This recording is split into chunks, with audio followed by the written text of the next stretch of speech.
सभी दर्शकों को नमस्कार। आज हम 9वीं कक्षा का 5वां पाठ पंचमः उल्लासः या पंचमः पाठः है। 5वां पाठ सूक्ति मौक्तिकम, सूक्तियों के मोती, सूक्तियों की जो मोती हैं, अच्छी अच्छी जो बातें हैं उनके बारे में हम पढ़ रहे हैं। पहला श्लोक देखिए। वृतं यत्नेन संरक्षेत वित्तमेति च याति च अक्षिणो वित्ततः क्षिणो वृत्तस्तु हतो हतः। तो ये श्लोक मनुस्मृति से लिया गया है और अब इसका अन्वय और अर्थ देखते हैं। वृत्तम यत्नेन संरक्षेत, वृत्तम चरित्र का की, यत्नेत कोशिश करके, यत्नपूर्वक, संरक्षेत रक्षा करनी चाहिए। वित्तम धन, एति आता है, च और याति चला जाता है। धन तो आता है और चला जाता है। वित्ततः क्षीणः है, धन से के नष्ट होने पर अक्षीण है, मनुष्य नष्ट नहीं होता। वृत्ततः तू, लेकिन चरित्र के नष्ट होने पर तो हतः है, मनुष्य बुरी तरह से मारा जाता है। तो इसका भाव यह है कि हमें अपने व्यवहार की, अपने चरित्र की रक्षा करनी चाहिए। धन तो, पैसा तो आता है, चला जाता है, फिर भी कमाया जा सकता है, लेकिन चरित्र फिर से अर्जित नहीं किया जा सकता। दूसरा श्लोक देखिए। श्रूयताम धर्म सर्वस्वम श्रुत्वा चैवावधार्यताम आत्मनः प्रतिकूलानि परेशान न समाचरेत। धर्म अन्वय देखिए। धर्म सर्वस्वम श्रूयताम, धर्म का सर्वस्वम सार, निष्कर्ष, श्रूयताम सुनना चाहिए। और श्रुत्वा सुन करके, और श्रुत्वा सुन करके, अवधार्यताम अपने जीवन में धारण भी करना चाहिए। धार्मिक बातें, धर्म की जो सार है वो सुनना चाहिए और उनको अपने जीवन में लागू करना चाहिए। आत्मनः प्रतिकूलानि, अपने से प्रतिकूल, अर्थात जो हमें खुद को अच्छा नहीं लगता ऐसा व्यवहार, परेशान दूसरों के साथ भी न समाचरित नहीं करना चाहिए। तो भाव यह है, इसमें विदुर जी कहना चाहते हैं कि हमें जो बात अच्छी नहीं लगती और वही व्यवहार हमें दूसरों के साथ भी नहीं करना चाहिए। प्रिय वाक्य प्रदानेन सर्वे तुष्यन्ति जन्तवः तस्मात् तदेव वक्तव्यम वचने का दृढ़ता। यह चाणक्य नीति से लिया गया है। इसमें देखिए, प्रिय वाक्य प्रदानेन सर्वे जन्तवः तुष्यन्ति, प्रिय प्यारी प्यारी, अच्छी अच्छी, मीठी वाक्य बातें, प्रदानेन प्रदान करने से या बोलने से, सर्वे सभी, जंतवः प्राणी, तुष्यन्ति खुश हो जाते हैं। तस्मात् इसलिए, तद एव, तत् प्लस एव, उन्हीं को ही, अर्थात मधुर बातों को ही, वक्तव्यम बोलना चाहिए, वचने का दृढ़ता, मीठे वचनों में कैसी गरीबी, अर्थात हमें मीठी बातें बोलनी चाहिए, अच्छी बातें बोलनी चाहिए, क्योंकि अच्छी बातें बोलने में पैसा भी नहीं लगता और सभी प्राणी खुश भी हो जाते हैं। पिबन्ति नद्यः स्वमेव नाम्भः स्वयं न खादन्ति फलानि वृक्षाः न आदन्ति सस्यं खलु वारिवाः परोपकाराय सताम विभूतयः। अन्वय देखिए। नद्यः स्वमेव अम्भः न पिबन्ति, नद्यः नदियाँ, स्वयमेव, स्वयं प्लस एव, खुद ही, अम्बह अपना पानी, न पिबंती नहीं पीती, नदियाँ अपना पानी खुद नहीं पीती, वृक्षा स्वयं फलानी न खादंती, वृक्षा पेड़ स्वयं खुद ही, फलानी अपने फल, न खादंती नहीं खाते, वारिवाह सस्यम न अदंती, और जो बादल हैं वो सस्यम अपनी उपज को, अनाज को, न अदंती नहीं खाते, सताम विभूत यह परोपकाराय, सज्जनों की जो संपत्तियां हैं, सज्जनों की जो धन दौलत है, संपत्ति है, वो तो परोपकाराय खलु, खलु निश्चित रूप से, परोपकाराय परोपकार के लिए, अर्थात दूसरों के लिए ही होती है। इसमें बताया गया है कि जो सज्जनों का स्वभाव है वो देने का ही है, वो हमेशा दूसरों का उपकार ही करते रहते हैं। गुणे स्ववेव ही कर्तव्यः प्रयत्नः पुरुषै सदा, गुण युक्तो दरिद्रो अपि न ईश्वरै गुणै समः। पुरुष ही, मनुष्य को सदा, हमेशा, गुणेषु एव, गुणों को प्राप्त करने के लिए ही, प्रयत्न है, कर्तव्य, कोशिश करनी चाहिए। मनुष्य को हमेशा गुणों को प्राप्त करने, अच्छी आदतों को प्राप्त करने की कोशिश करनी चाहिए।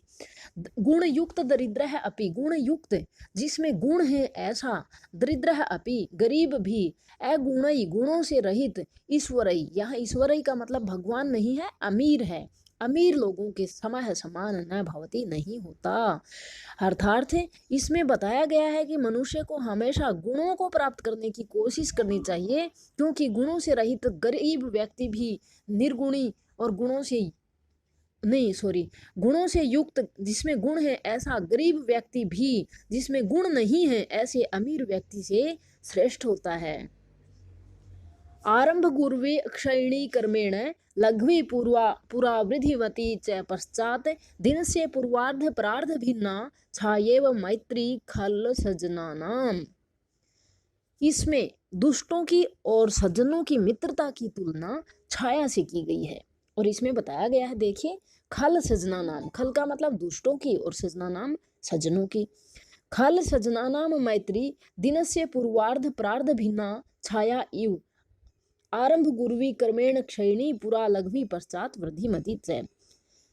सजना नाम मैत्री, सज्जनों की मित्रता, दिनस्य पूर्वार्ध प्रार्ध भिन्ना, दिन के प्रार्ध की छाया के समान, अर्थात दोपहर के बाद की जो छाया होती है उसके समान।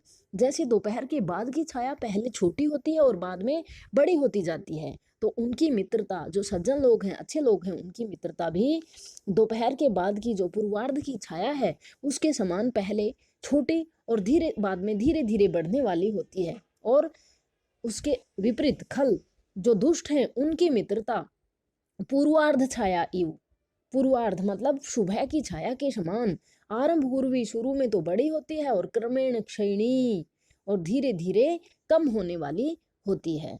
इसका मतलब ये है कि जो सज्जन लोग हैं उनकी मित्रता एकदम गाढ़ी नहीं होती, वो धीरे धीरे बढ़ती है। लेकिन जो दुष्ट होते हैं वो तुरंत ही मित्रता कर लेते हैं, पक्की दोस्ती कर लेते हैं और उसके बाद जब काम निकल जाता है तो उनकी मित्रता कम होने लगती है। यत्रापि कुत्रापि गता भवेयुः हंसा मही मंडनाय हानिस्तु तेषां हि सरोवराणां येषां मरालै सह विप्रयोगः। हंसाः मही मंडनाय यत्रापि कुत्रापि गताः भवेयुः। हंसाः, हंस, मही मंडनाय, धरती को सुशोभित करने के लिए, यत्र प्लस अपि कुत्र प्लस अपि, जहाँ कहीं भी, गतः गए हों, भवेयुः जहाँ कहीं भी गए हों, उन्हें कोई फर्क नहीं पड़ता, क्योंकि उनसे तो धरती की या सरोवर की शोभा ही बढ़ती है। जहाँ भी जाएंगे वो वहाँ उसकी शोभा बढ़ाएंगे। लेकिन हानि तो तेषाम सरोवराणाम भवती, हानि तो, नुकसान तो तेषाम सरोवराणाम, उन सरोवरों का होता है, ये साम मरालय सह विप्रयोग भवती, जिनका हंसों से अलगाव हुआ है, अर्थात जहाँ से हंस चले गए हैं उन सरोवरों को, उन तालाबों को नुकसान होता है। इसमें कहने का भाव ये है कि जो अच्छे लोग हैं वो तो जहाँ भी चले जाएंगे वहाँ अपने गुणों से शोभा ही बढ़ाएंगे, नुकसान तो वहाँ उस जगह रहने वाले लोगों का होता है जहाँ से सज्जनों ने जगह छोड़ दी हो। गुणागुणज्ञेषु गुणाः भवन्ति, गुणागुणज्ञेषु गुणा भवन्ति, ते निर्गुणं प्राप्य भवन्ति दोषाः, आस्वाद्यतो याः प्रवहन्ति नद्यः समुद्रमासाद्य भवन्ति पेयाः। गुणागुणज्ञेषु गुणा भवन्ति, जो गुण होते हैं वो तो गुणों को जानने वालों में अर्थात गुणवान लोगों में गुण ही बने रहते हैं। लेकिन निर्गुणं प्राप्य ते दोषा भवन्ति, लेकिन जैसे ही वो गुण दोषहीन व्यक्तियों के पास चले जाते हैं तो दोष बन जाते हैं। अर्थात गुणों की पहचान तो वास्तव में गुणवान लोग ही करते हैं, और जो गुणों से रहित होते हैं उनके लिए तो वो गुण हैं वो भी दोष के समान ही हैं। आस्वाद्य तो या नद्य प्रवहंती, जैसे नद्य आस्वाद्य तो या स्वादिष्ट पानी बहता है, नद्य नदियों में, प्रवहंती बहता है, नदियों में स्वादिष्ट मीठा पानी बहता है, लेकिन ते समुद्रम आसाद्य अपेयः भवन्ति, लेकिन वह समुद्र में जाकर के अपेयः न पीने योग्य अर्थात खारा बन जाता है। तो इसमें गुणों की तुलना नदी के मीठे पानी से की गई है। जैसे ही मीठा पानी समुद्र के खारे पानी में मिलता है वैसे ही जो गुण हैं वो निर्गुणियों के पास जाकर के दोष बन जाते हैं। अब इसके शब्दार्थ देखिए, वित्तम धनम, वृतम आचरणम, आचरण, अक्षिणः नष्ट न हुआ, धर्म सर्वस्वम, धर्म का सब कुछ, प्रतिकूलानि अनुकूल नहीं, तुष्यंति संतुष्ट होते हैं, वक्तव्यम कहना चाहिए, वारिवाहा जल वहन करने वाले बादल, विभूत यह संपत्तियां गुणयुक्त है, गुणों से युक्त, अगुणई गुणहीनों से, आरंभ पूर्वी आरंभ में लंबी, क्षयणी घटती स्वभाव वाली कम होती हुई, वृद्धिमती लंबी होती हुई, पूर्वार्ध प्रार्ध पूर्वाहन और अपराहन, भिन्ना छाया की तरह अलग अलग, खल सजना नाम दुष्टों और सज्जनों की महिमंडल पृथ्वी को सुशोभित मंडनाय करने के लिए, मरालई हंसों से विप्रयोग है अलग होना, गुणज्ञेषु गुणों को जानने वालों में, आस्वाद्य तो यह स्वादयुक्त जल वाली, आसाध्य पाकर अपेय न पीने योग्य। तो इस तरह से हमारा ये पाठ पूरा हुआ और अगले वीडियो में हम इस पाठ के प्रश्न उत्तर करेंगे। तो हाँ, अगर आपने हमारे चैनल को सब्सक्राइब नहीं किया है तो सब्सक्राइब कर दीजिए और बेल आइकन को भी दबा दीजिए ताकि आने वाली वीडियोस का नोटिफिकेशन आपको मिलता रहे।